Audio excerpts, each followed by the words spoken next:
Hey everybody, how's it going this evening? Just weighing heavy on my heart. So I just want to talk to you today about there's no need for us to suffer in silence. Um, I think that's the number one killer for a lot of us today is that we isolate ourselves. We just lock the door, shut off the TV, shut off the phone, and we don't allow ourselves to mingle with each other and we just shut ourselves off to society and everything, family, friends, everything. And I'm just so um, overwhelmed. Not, I guess overwhelmed ain't the word. Concerned that so many people are doing. I know I did it in my own life when I first quit drinking. Um, and before that, I never thought that there was any light at the end of the tunnel. I never thought I'd be able to quit drinking. Um, I thought I would never change the way I think, the way I thought, my behaviors. I didn't think any of that was ever going to change. That I am who I am and nothing's going to change. And I just had that attitude for the longest time. And I would try for a while and I'd be good. And then I'd fall back in the same stupid patterns, the same stupid behaviors. And then I would just get down on myself and I'd be so full of guilt that the guilt almost killed me. And I was so hard on myself. I was so critical in everything I did. I could never do anything right. Um, so a lot of times I just gave up and started drinking again. And after a while, that just became old um, and just became a way of life. That's all I knew. Until one day I realized that I had to change it. So many people I come in contact with through my 12 step programs that I do, and that they just get in the habit of not answering anybody's calls or their texts or nothing, or they just isolate themselves and they don't talk. There's no communication whatsoever. And then they just fall back into the same old dirty way of thinking. And I keep trying to encourage them to try something different. Some of them are successful, others of them are not. Some of them do good for a while and they just fall back into the same thing. It's easy to fall back to your old ways and your old behaviors. It's an easy thing to do. Um, Sometimes that's all we know. So we go back to what's familiar and what's comfortable. And we don't like to try new things because it's scary. It's uncharted territory. Um, and we just don't like change. So those are some of the biggest fears that we have as we're going on in this journey, trying to deal with whatever it is that we're dealing with our alcoholism or our drug addiction, or just the way we feel about ourselves, the way we think, our behaviors. Um, so we just give up and we just go home, we lock the door, and we don't communicate with nobody. And it's sad because it doesn't have to be that way. Um, a lot of people just give up. A lot of people are married, and you know, some of the men don't think that they're going to change, so they leave their wives and just go on their merry ways and continue to do the things that got them into trouble in the first place instead of dealing with it and trying to get victory. Um, there's so many things that we can do. You know, when I first went in the treatment center, they talked a lot about um, relapse prevention, things that we had to put into place so that when we felt that we were going to use again or drink again or whatever it was, that we had a plan and action, stuff that we could do, whether it's call a friend or go to meetings or go to counseling or whatever it is that we needed to do. We just did it. So we needed to come up with a plan. And if we don't do those things, then obviously we're going to fall, and we're going to continue to go back to the old way of behaviors, the old way of thinking, and nothing's going to change. It's just going to be the same old crap over and over and over again. And for me, I just got tired of it. Not saying there aren't times now that I fall back in those same ways of thinking, but I can pull myself out of it. I can say, okay, this is what I need to do. I need to get on the phone and talk it out. Talk to a friend and, work through it, or go to counseling, or whatever it is that we need to do. It's a journey. It's a process that's going to take the rest of our lives, but it doesn't have to be a big chore. It's something that becomes natural. It's something that becomes habitual, which is, in this case, it's a good thing. And we just learn how to do that. We learn how to change the way we think about ourselves and others, the way we think about God, and all kinds of things. And we start to get victory in our life. Yeah, we're going to make mistakes and we're going to fall, but we get back up. And eventually you'll see that, you'll have a week of sobriety, then a week will turn into a month, then a month will turn into 6 months, and 6 months will turn into a year. And before you know it, you've got 2 years, 5 years, 10 years, and like myself, 27 years, which I thought I could never do. When I first checked myself in the detox, or even before that, when I went into a treatment center, I said to the nurse, I don't think I can do this, because this is all I know. The drinking was my best friend. That's how I cope with everything that I dealt with as a kid and as an adult. I'd have a bad day, I would just go and drink and drown my sorrows and think that it would go away, but it would be there in the morning. I'd have to deal with it. So I had to learn to stop blaming other people and start being a man and take responsibility for my actions and what I did. Nobody forced that drink down my throat. I did it. It was my choice. And I had to be willing to accept that and be a man and do something about it. It's not an easy thing to do. Like I said in some of my recordings, to look in the mirror and admit that you got a problem, that your life is a mess. But that's okay if you can do that. That's the start of victory in your life. To speak those words that you need to speak, like I'm an alcoholic, or I'm a junkie, or I'm a porno addict, I'm addicted to pornography, or whatever it is, eating disorders, or I'm just a mess. I can't deal with nothing because of things that happened when I was a child. So until we're willing to do that, nothing's going to change. So if you're out there now listening, take it from me, you can change. You just take little steps. You change the way you think, the way you do things. When you're having trouble, you pick up the phone. If you're having trouble, you just say, help me, Lord, or whatever it is. It's as simple as that. Give me the strength to get through this day. And then you pick up the phone and you call a friend, you call your sponsor or whoever it is and ask them for help. There's nothing wrong with asking for help. It takes more guts and more strength to do that than it takes to do anything else. And don't let anybody ever tell you you're weak because you have an alcohol problem. Because that's nonsense. They don't know what they're talking about. I look many people in the face and say, you try to do what we've had to do in our lives to get to this point. It's been hard work. It takes courage and guts and determination to quit whatever it is we're doing.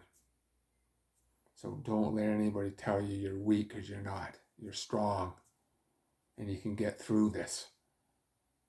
It just takes finding somebody that's going to walk with you, that believes in you. And you also got to believe in yourself, because you're not stupid.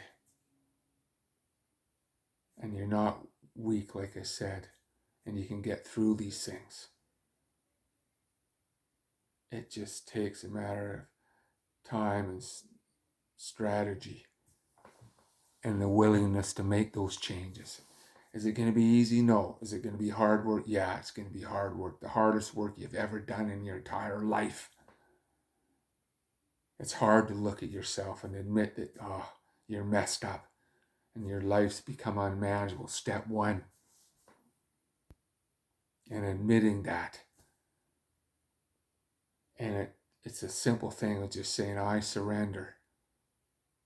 And whether you believe in God or not, whoever you believe in, just say, okay, here it is.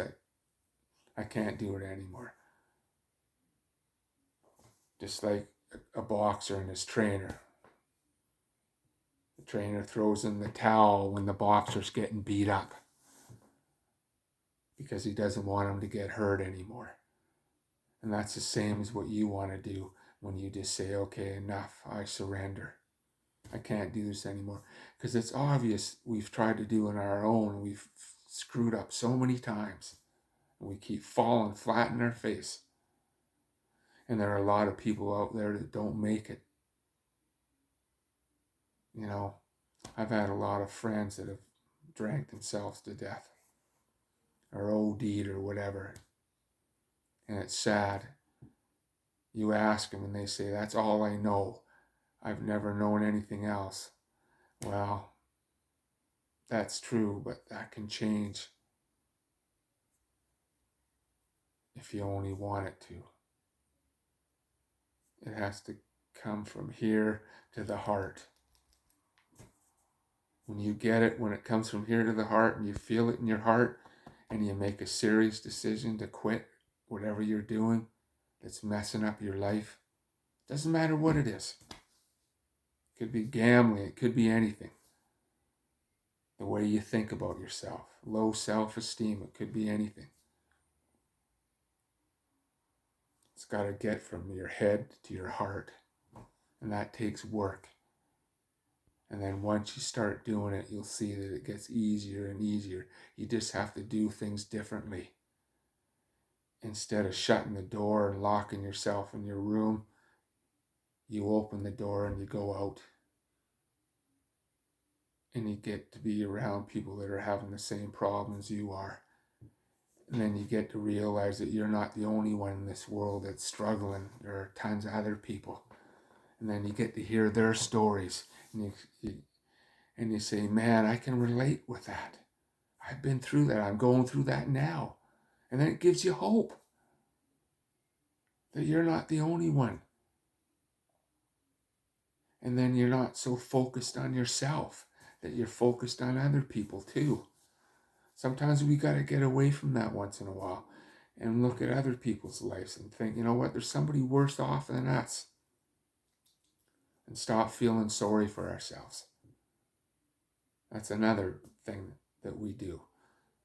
You know, then we get into the pity party, and then eventually, you know what, the record keeps playing and playing and playing.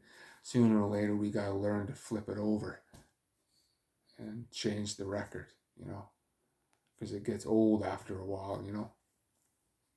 So it's something that it takes, like I said, a lot of courage. But you can do it. I know you can do it. If I could do it, you can do it. And I'm still learning. It's going to be a journey for me for the rest of my life, but it's a good thing.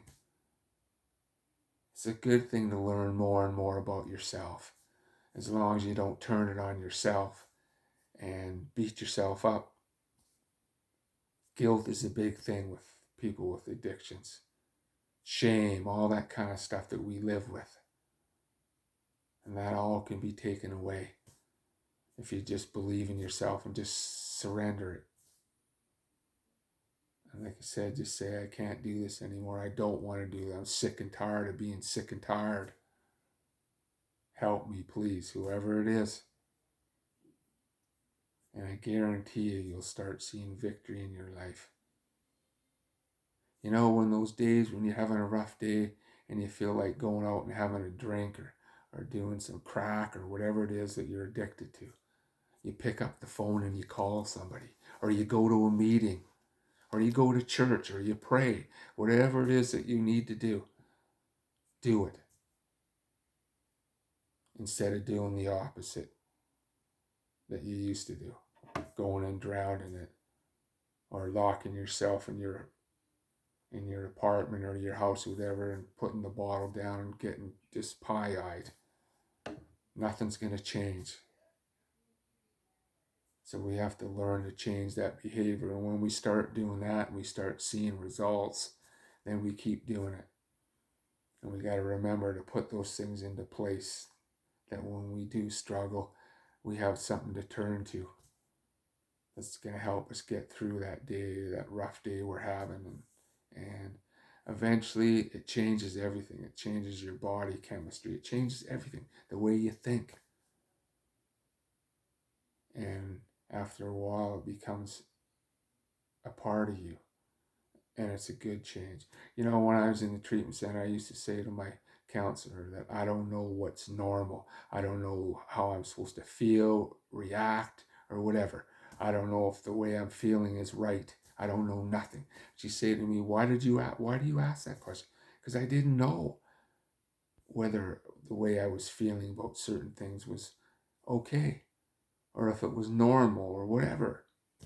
And as I gradually started learning more and more about myself and the behaviors and all that, and I started learning healthy behaviors and how healthy ways that I should be feeling and whatever, then I started to realize that, okay, it's normal. It's okay to be angry. It's okay to be disappointed.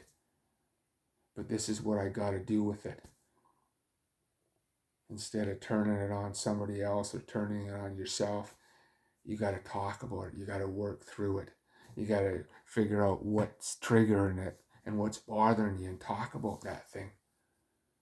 Whether it's something that happened to you as a kid, or something that happened to you that day, or something that somebody said that triggered an old feeling that you had inside. And then when you start coming to grips with those feelings and start working through them, you become way more healthier and more productive.